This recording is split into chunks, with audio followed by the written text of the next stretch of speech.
آل عمران، عمران کی فیملی. سیدنا عیسیٰ علیہ السلام کی جو نانا تھے ان کا نام عمران تھا. ان کے پورے خاندان کو آل عمران اسی نسبت کے ساتھ اس پوری سورت کو نام دیا گیا ہے.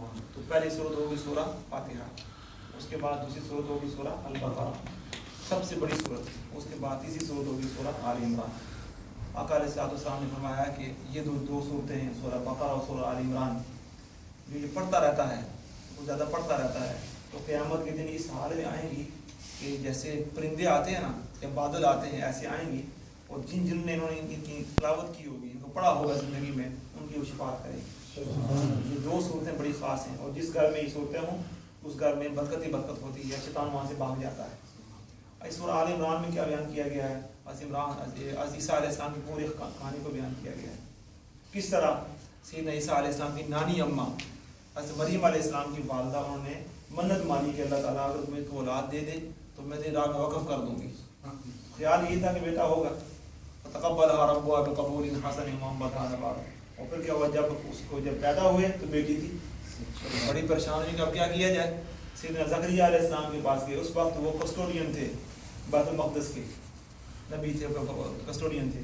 تو عرض کی تو اللہ تعالیٰ نے فرمایا کہ ہمیں بیٹی قبول آئی ہے، اسی کو اللہ کے راہ میں وقف کر دو. تو بیت المقدس کے اس جگہ میں ایک کمرے میں سیدنا مریم علیہ السلام نے وہاں رہنا شروع کر دیا. اب سیدنا زکریا علیہ السلام وہاں جاتے اور جا کر کیا دیکھتے کہ لاکر جب باہر جاتی ہے تو کمرے کو لاک کرتے تھے، تو جب واپس آتے تو کمرہ کھولتے، کوئی اور جا نہیں سکتا تھا. تو دیکھا کہ قسم قسم کے پھل ہیں جو اس موسم کے نہیں ہیں، اس سیزن کے نہیں ہیں، تو ہر طرح کے پھل وہاں پڑے ہوئے. اور آپ نے پوچھا کہ یا مریم یہ کہاں سے لائی، اللہ کی حاضہ یہ کہاں سے لائی؟ تو انہوں نے کہا کہ اللہ تعالیٰ کی طرف سے مجھے یہ سارا کچھ دیا گیا ہے، رزق دیتا ہے. تو انہوں نے دیکھا کہ اللہ تعالیٰ کی طرف سے بے موسم پھل آ رہے ہیں. تو سیدنا زکریا علیہ السلام کافی زمانے سے آپ کی اولاد نہیں ہوئی، بڑھاپا آ گیا تھا. تو پھر آپ نے کیا کیا، ہنالک دعا زکریا ربہ، اس جگہ پر جہاں کہ اللہ کی برکتیں نازل ہو رہی تھی اس جگہ پر کھڑے ہو کر انہوں نے دعا کی کہ اللہ تعالیٰ مجھے نئی اولاد عطا فرما. تو پتہ کیا چلا کہ یہاں جگہ کا وسیلہ کیا گیا ہے. جگہ کا وسیلہ بھی ہوتا ہے، قمیض کا وسیلہ بھی ہے، جگہوں ناموں کا وسیلہ بھی ہے. تو یہ جگہ کا وسیلہ یہاں بیان کیا گیا ہے. ورنہ کس جگہ دعا کر دیتے؟ قرآن یہ کیوں کہا ہنالک دعا زکریا ربہ، اس جگہ پر کھڑے ہو کر دعا کی.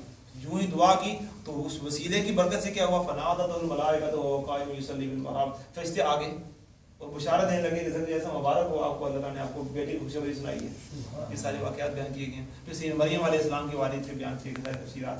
پھر سیدنا عیسیٰ علیہ السلام کا جو معجزات میریکلز تھے وہ بیان کیے گئے ہیں کہ کیسے حضرت عیسیٰ علیہ السلام کو اللہ تعالیٰ نے معجزات عطا فرمائے کہ مٹی کا وہ مورت بناتے تھے، پھونک مارتے تھے، فان خفیہ، تو کیا اس سے کیا ہوتا ہے کہ وہ پرندہ بن کر اڑنا شروع کر دیتا. اور جو کچھ آپ جو تم کھا کر آئے ہو گھر سے اور جو رکھ کر آئے ہو مجھ سے پوچھ لو، سارا کچھ بتا دوں. وتدخرون فی بیوتکم، جو کچھ کہو گے وہ بتا دوں گا. ان میں غیب کی ساری خبریں ساتھ یہ کرتے تھے. یہ سارے تو اخرج الموت باذن اللہ، تو مردے کو حکم دے مردہ زندہ ہو جاتا. تو معجزات کا ذکر اس صورت میں ہے. پھر آگے چلتے ایک اور واقعہ بیان کیا گیا کہ آقا علیہ السلام کی بارگاہ میں نجران کے عیسائیوں کا وفد آ گیا. وہ 60 لوگ تھے اور آپ کی بارگاہ میں حاضر ہوئے اور مبالغے کا چیلنج کیا. مبالغہ یہ ہوتا ہے کہ دو لوگ ہوں، دو گروپ ہوں، ایک ہے ہم سچے ہیں، دوسرا کہ ہم سچے ہیں، تو وہ کہتے چلو مبالغہ کر لیتے ہیں. مبالغہ کا مطلب کیا ہے کہ دونوں کو دعا کرتے ہیں، جو سچا ہوگا وہ بچ جائے گا، جو جھوٹا ہوگا وہ تباہ ہو جائے گا.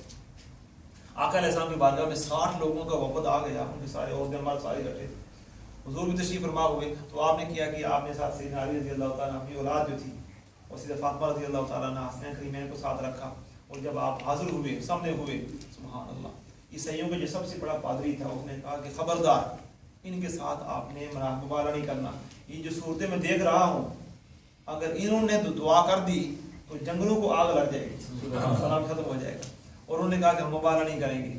تو حضور نے فرمایا کہ اگر یہ مبالغہ کر لیتے، چیلنج ایکسیپٹ کر لیتے، تو پھر کیا ہوتا، یہ بندر اور سور بن جاتے اور ان کے جنگلوں میں آگ لگ جاتی اور سارا علاقہ تباہ و برباد ہو جاتا. یہ سارا واقعہ بیان کیا گیا. پھر آقا علیہ السلام کا وہ واقعہ کہ جب آسمان میں جب عالم ارواح میں اللہ نے وعدہ لیا تھا، تو وہ پہلا جلسہ میلاد کیا تھا اللہ تعالیٰ نے، وَإِذَا أَخَذَ اللَّهُ مِيثَاقَ النَّبِيِّينَ لَمَا آتَيْتُكُم مِّن كِتَابٍ، اس جلسہ میلاد کا ذکر ہے. اسے انبیاء کرام نے مہمان خصوصی کو بلایا. پھر کرتے کرتے 14 پارہ شروع ہو جاتا ہے. اللہ فرماتا ہے لَن تَنَالُوا الْبِرَّ حَتَّىٰ تُنفِقُوا مِمَّا تُحِبُّونَ. تو تم اس وقت تک نیکی کو نہیں پا سکتے جب تک سب سے پیاری چیز مال اللہ کی راہ میں خرچ نہ کرو.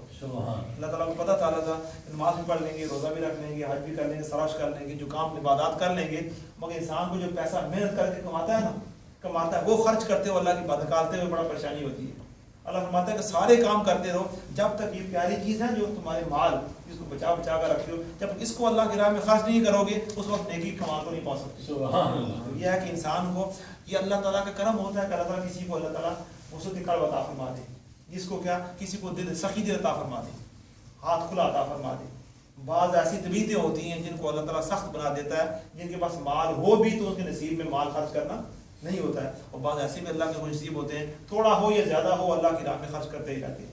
تو اللہ تعالیٰ ہمیں ان لوگوں میں شامل فرمائے جو اس کی راہ میں کچھ نہ کچھ خرچ کرتے رہتے ہیں, ورنہ ہمارا کیا عشر ہوگا, ہم کیسے بچ سکیں گے کہ ہمارے جو حالات ہیں جیسے ہم رہتے ہیں, ہمارے جو رہن سہن ہے, جیسے لکسی لائف ہمارا, اس حالت میں اللہ تعالیٰ سے بخشش کی طرف ہم کیسے کریں جب تک کہ کچھ نہ کچھ خرچ کرتے رہیں تاکہ اللہ تعالیٰ کی رحمت ہم پر برستی رہے.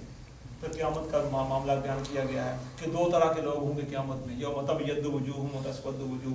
کچھ لوگ ایسے ہوں گے جن کے چہرے نور و نور ہو چکے ہوں گے, نور والے بھی ہوں گے اور سیاہ چہرے بھی ہوں گے. اب پتہ نہیں انسان کا کس کھاتے میں جاتا ہے, سیاہ والے میں جاتا ہے یا سفید والوں میں جاتا ہے. تو یہ جو رمضان میں نماز پڑھتے ہیں, ویسی بھی عبادت کرتے ہیں, تراویح کرتے ہیں, سراش کرتے ہیں, یہ نور ہی تو جمع کر رہے ہیں. یہ سارا نور ہی نور ہو رہا ہے ہمارے اوپر. جتنا زیادہ انسان لگا رہتا ہے اتنا زیادہ قیامت کی اس کو آگے بھی نور ہوگا, پیچھے بھی نور ہوگا, اس کا چہرہ بھی نور ہوگا. پھر اس کے بعد جنگ بدر کی گفتگو ساری بیان کی گئی ہے, واقعات سارے کس طرح اللہ تعالیٰ نے فرمایا. پہلے کیا ہوا, 1000 فرشتے آئے, پھر 3000 فرشتے آئے, پھر 5000 فرشتے آئے, اور پھر کیا ہوا. اب اللہ چاہتا ہے جنگ بدر میں ایک فرشتہ بھیج کر بھی پتہ عطا ہمارے طرف, مگر آقا علیہ السلام کی خاطر اللہ تعالیٰ نے 5000 فرشتوں کو بھیج دیا. اور جنگ سارا کچھ ہوا, پھر جنگ احد کا بیان کیا گیا.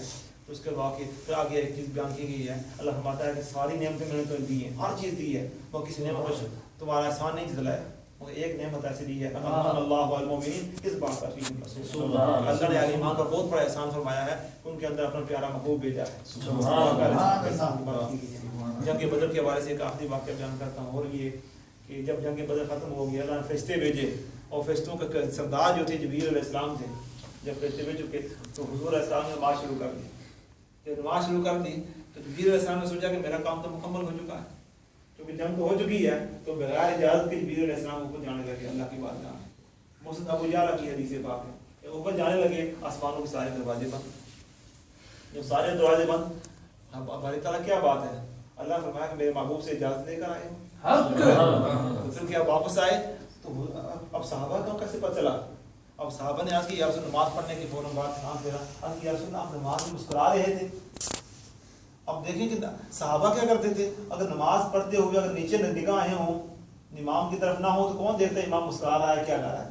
تو صحابہ کی عادت ہے نماز بھی پڑھ رہے ہیں, ساتھ ساتھ آ کر زیارت بھی کر رہے ہیں. یا رسول آپ مسکرا رہے تھے. فرمایا ہاں. جبریل علیہ السلام جب آئے ایک سامنے کھڑے ہو گئے, اجازت مانگ رہے تھے نماز کے دوران.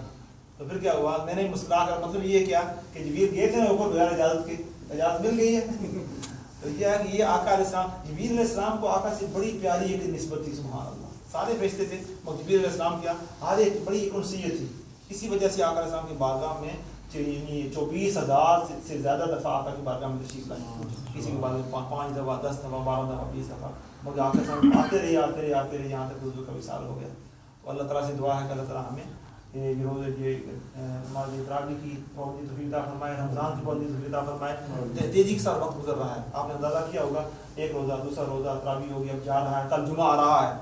تو یہ چیزیں بڑی تیزی کے ساتھ ہمیں اس وقت ہوش آتا ہے, تھوڑا سا جذبہ پیدا ہوتا ہے, یہ فکر پیدا ہوتی ہے جب رمضان ان پر ہوتا ہے. تو شروع میں انسان سستی میں لگا رہتا ہے, تو کل جمعہ آ رہا ہے, پوری تیاری کے ساتھ آئے ہیں نماز جمعہ میں, پتہ نہیں یہ کتنی برکتیں اللہ تعالیٰ کی رحمتیں نازل ہو رہی ہیں. تو اللہ تعالیٰ ہمارے حال پر کرم فرمائے. اللهم صل على سيدنا مولانا محمد وعلى ال سيدنا مولانا محمد واصحاب سيدنا مولانا محمد وبارك وسلم. یا اللہ یا رب العالمین یا رب العالمین, مارگاہ میں قبول منظور فرما, رمضان شریف روزے مارگاہ میں قبول منظور فرما. یا رب غفلت سے محفوظ فرما, سستی سے محفوظ فرما. یا اللہ پاک لاپرواہی سے محفوظ فرما. یا اللہ پاک بھرپور طریقے سے اللہ پاک رمضان کی تراویح, یا اللہ پاک جمعہ, ہر چیز کو یا اللہ پاک بڑھ چڑھ کر اس میں یا اللہ پاک اور جذبے کے ساتھ آنے کی توفیق عطا فرما, اور زیادہ نیکی کمانے کی توفیق عطا فرما.